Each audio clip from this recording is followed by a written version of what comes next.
L'inspiration du look de Bye Bye Mon Cowboy, c'est venu très simplement d'une fille avec qui j'allais au secondaire à Face, qui s'appelait Julie. Puis on était toutes en secondaire 5. Tout le monde, on s'en allait vers notre futur, tu sais. Puis certains avaient une idée plus précise, comme moi, parce que je travaillais déjà sur Bye Bye Mon Cowboy à cette époque-là. Puis j'avais une amie, Julie, très artistique.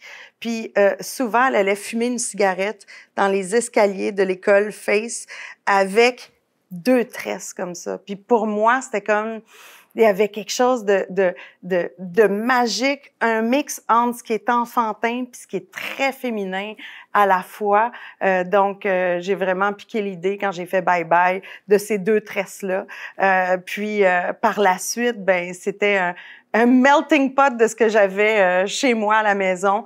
J'avais quelque chose de très précieux qui étaient les bottes des années 60 de ma mère, qui étaient des petites bottes noires qui montaient en haut des genoux. Après ça, j'avais dans mon garde-robe à moi, d'adolescente, une petite jupe courte, évidemment, un soutien-gorge, parce que c'était l'époque des bustiers. J'avais aussi un petit boléro.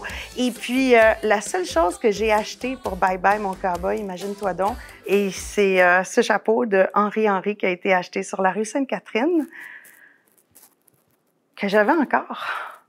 Il y a eu plusieurs versions du kit de Bye Bye Mon Cowboy, évidemment, parce que j'ai fait 3 ans de spectacle avec ça. Donc ça, c'est un des boléros que j'avais fait faire par Andy Tehan.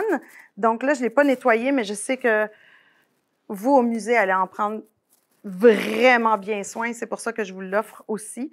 On peut steamer un petit peu les guirlandes quand même, là.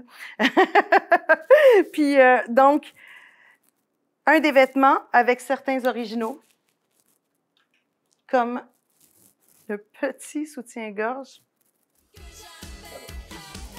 On a aussi besoin d'une jupe très courte, le plus court possible, pour vraiment faire l'effet Tina Turner. Puis ça peut baisser aussi très bas, donc taille basse pour montrer le nombril. El Mundo, mon premier album, est arrivé au moment où Bye Bye avait déjà eu un succès et on avait commencé à travailler justement cet album-là en même temps qu'on créait la chanson Bye Bye Mon Cowboy. Et puis, l'imagerie de El Mundo, c'était une fille très colorée, comme une espèce de personnage de bande dessinée ou de manga maintenant, et qui faisait un tour du monde.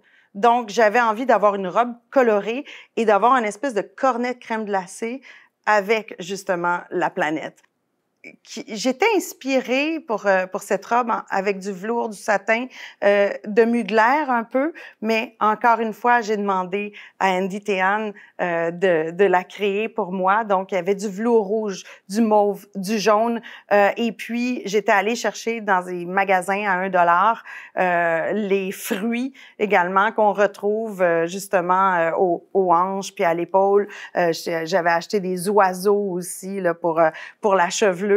Donc, c'était le début des supermodels des années 90, puis il y avait des photos à cette époque-là qui étaient vraiment éclatées, puis j'avais envie de donner quelque chose comme ça. C'est de la pure folie. C'est ça dont on avait besoin pour lancer cet album. Alors, c'est hallucinant de voir que quelque chose qui est devenu, qui fait partie un petit peu de la mythologie de la chanson québécoise, ben ça venait du garde-robe d'une adolescente de 17 ans. Puis d'un artefact comme les bottes de ma mère des années 60 qu'elle avait gardées. Puis je suis tellement contente que ma mère ait gardé autant de vêtements parce que j'en ai beaucoup porté. Puis j'ai fait la même chose avec mes filles aussi. Donc, je voulais garder des costumes pour elles. Puis en même temps, c'est drôle parce qu'elles sont plus grandes maintenant, elles peuvent plus les porter. Puis c'est à ce moment-là que je me suis dit, mais qu'est-ce que je fais avec? Est-ce que je laisse ça dans un garde-robe mal entretenu pour des vêtements qui vont vieillir, évidemment, là, qui ont déjà 35 ans de vie, ou est-ce que je vous les offre? Donc, pour le Musée canadien de l'histoire, puis à un moment donné, ben ce choix-là, ben, il est devenu évident, même si ça me fait un petit quelque chose quand même.